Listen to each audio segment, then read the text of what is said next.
Change ಆಗ್ತಾರ CM change ಆಗ್ತಾರ ಯಾರು ಡಿ.ಕೆ. ಶಿವಕುಮಾರ್ ನೋಡೋಣ, ಅವರೆಲ್ಲ ಕಲಾವಿದರು, ಕಲಾಕಾರರು. ಯಾವ ಸಂದರ್ಭದಲ್ಲಿ ಯಾರಿಗೆ ಬೂದಿ ಹಾಕ್ಬೇಕು, ಬೂದಿ ಉಗ್ಬೇಕು ಚೆನ್ನಾಗಿ ಗೊತ್ತಿದೆ.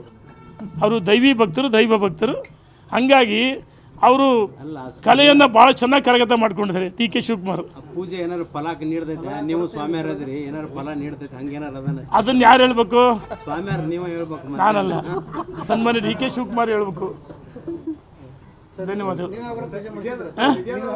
ನೋಡೋಣ, ನಾವು ಏನು ಭಗವಂತ ಎಲ್ಲರಿಗೂ ಒಳ್ಳೆಯದಾಗ ಅಂತೇಳಿ ಕೇವಲ ವೈಯಕ್ತಿಕ ಸ್ವಾರ್ಥಕ್ಕೋಸ್ಕರ ಅಲ್ಲ, ನಾವು ಒಳ್ಳೇದಾಗಲಿ ಅಂತೇಳಿ ಒಂದು ನಿಮಿಷ ಕಾಯಕವೇ ಕೈಲಾಸ, ದೇವಸ್ಥಾನಕ್ಕೆ ಭೇಟಿ ಕೊಡಿ. ಕಾಯಕವೇ ಕೈಲಾಸ ನಂಬಿರ್ತಕ್ಕಂಥವ್ರು ನಾವು. ವಿಜೇಂದ್ರ ಅವರು ಈಗ ನೀವು ಚೇಂಜ್ ಆಗ್ತಾರ ಸಿಎಂ ಚೇಂಜ್ ಆಗ್ತಾರ ಯಾರು ಡಿ.ಕೆ. ಶಿವಕುಮಾರ್ ನೋಡೋಣ, ಅವರೆಲ್ಲ ಕಲಾವಿದರು, ಕಲಾಕಾರರು. ಯಾವ ಸಂದರ್ಭದಲ್ಲಿ ಯಾರಿಗೆ ಬೂದಿ ಹಾಕ್ಬೇಕು, ಬೂದಿ ಉಗ್ಬೇಕು ಚೆನ್ನಾಗಿ ಗೊತ್ತಿದೆ. ಅವರು ದೈವಿ ಭಕ್ತರು, ದೈವ ಭಕ್ತರು. ಹಾಗಾಗಿ ಅವರು ಕಲೆಯನ್ನು ಭಾಳ ಚೆನ್ನಾಗಿ ಕರಗತ ಮಾಡ್ಕೊಂಡಿದ್ದಾರೆ ಡಿ.ಕೆ. ಶಿವಕುಮಾರ್. ಪೂಜೆ ಏನಾರು ಫಲ ನೀಡ್ತೈತೆ, ನೀವು ಸ್ವಾಮಿಯಾರ ಅದ್ರಿ, ಏನಾರು ಫಲ ನೀಡ್ತೈತೆ ಹಂಗೇನಾರು ಅದನ್ನ ಅದನ್ನು ಯಾರು ಹೇಳ್ಬೇಕು? ಸ್ವಾಮಿಯಾರ ನೀವು ಹೇಳ್ಬೇಕು. ನಾನಲ್ಲ, ಸನ್ಮಾನ್ಯ ಡಿ.ಕೆ. ಶಿವಕುಮಾರ್ ಹೇಳ್ಬೇಕು. ಧನ್ಯವಾದಗಳು.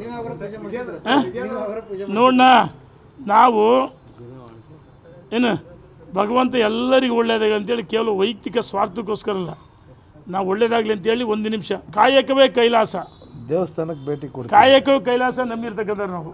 ವಿಜೇಂದ್ರ ಅವರು ಈಗ ನೀವು ಚೇಂಜ್ ಆಗ್ತಾರ ಸಿಎಂ ಚೇಂಜ್ ಆಗ್ತಾರ ಯಾರು ಡಿ.ಕೆ. ಶಿವಕುಮಾರ್ ನೋಡೋಣ, ಅವರೆಲ್ಲ ಕಲಾವಿದರು, ಕಲಾಕಾರರು. ಯಾವ ಸಂದರ್ಭದಲ್ಲಿ ಯಾರಿಗೆ ಬೂದಿ ಹಾಕ್ಬೇಕು, ಬೂದಿ ಉಗ್ಬೇಕು ಚೆನ್ನಾಗಿ ಗೊತ್ತಿದೆ.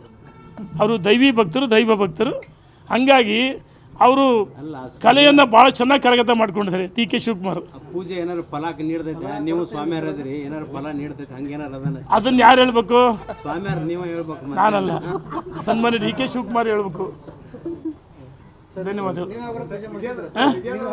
ನೋಡೋಣ, ನಾವು ಏನು ಭಗವಂತ ಎಲ್ಲರಿಗೂ ಒಳ್ಳೆಯದಾಗ ಅಂತೇಳಿ ಕೇವಲ ವೈಯಕ್ತಿಕ ಸ್ವಾರ್ಥಕ್ಕೋಸ್ಕರ ಅಲ್ಲ, ನಾವು ಒಳ್ಳೇದಾಗಲಿ ಅಂತೇಳಿ ಒಂದು ನಿಮಿಷ ಕಾಯಕವೇ ಕೈಲಾಸ, ದೇವಸ್ಥಾನಕ್ಕೆ ಭೇಟಿ ಕೊಡಿ. ಕಾಯಕವೇ ಕೈಲಾಸ ನಂಬಿರ್ತಕ್ಕಂಥವ್ರು ನಾವು. ವಿಜೇಂದ್ರ ಅವರು ಈಗ ನೀವು ಚೇಂಜ್ ಆಗ್ತಾರ ಸಿಎಂ ಚೇಂಜ್ ಆಗ್ತಾರ ಯಾರು ಡಿ.ಕೆ. ಶಿವಕುಮಾರ್ ನೋಡೋಣ, ಅವರೆಲ್ಲ ಕಲಾವಿದರು, ಕಲಾಕಾರರು. ಯಾವ ಸಂದರ್ಭದಲ್ಲಿ ಯಾರಿಗೆ ಬೂದಿ ಹಾಕ್ಬೇಕು, ಬೂದಿ ಉಗ್ಬೇಕು ಚೆನ್ನಾಗಿ ಗೊತ್ತಿದೆ. ಅವರು ದೈವಿ ಭಕ್ತರು, ದೈವ ಭಕ್ತರು. ಹಾಗಾಗಿ ಅವರು ಕಲೆಯನ್ನು ಭಾಳ ಚೆನ್ನಾಗಿ ಕರಗತ ಮಾಡ್ಕೊಂಡಿದ್ದಾರೆ ಡಿ.ಕೆ. ಶಿವಕುಮಾರ್. ಪೂಜೆ ಏನಾರು ಫಲ ನೀಡ್ತೈತೆ, ನೀವು ಸ್ವಾಮಿಯಾರ ಅದ್ರಿ, ಏನಾರು ಫಲ ನೀಡ್ತೈತೆ ಹಂಗೇನಾರು ಅದನ್ನ ಅದನ್ನು ಯಾರು ಹೇಳ್ಬೇಕು? ಸ್ವಾಮಿಯಾರ ನೀವು ಹೇಳ್ಬೇಕು. ನಾನಲ್ಲ, ಸನ್ಮಾನ್ಯ ಡಿ.ಕೆ. ಶಿವಕುಮಾರ್ ಹೇಳ್ಬೇಕು. ಧನ್ಯವಾದಗಳು. ನೋಡೋಣ, ನಾವು ಏನು ಭಗವಂತ ಎಲ್ಲರಿಗೂ ಒಳ್ಳೆಯದಾಗ ಅಂತೇಳಿ ಕೇವಲ ವೈಯಕ್ತಿಕ ಸ್ವಾರ್ಥಕ್ಕೋಸ್ಕರ ಅಲ್ಲ, ನಾವು ಒಳ್ಳೇದಾಗಲಿ ಅಂತೇಳಿ ಒಂದು ನಿಮಿಷ ಕಾಯಕವೇ ಕೈಲಾಸ, ದೇವಸ್ಥಾನಕ್ಕೆ ಭೇಟಿ ಕೊಡಿ. ಕಾಯಕವೇ ಕೈಲಾಸ ನಂಬಿರ್ತಕ್ಕಂಥವ್ರು ನಾವು. ವಿಜೇಂದ್ರ ಅವರು ಈಗ ನೀವು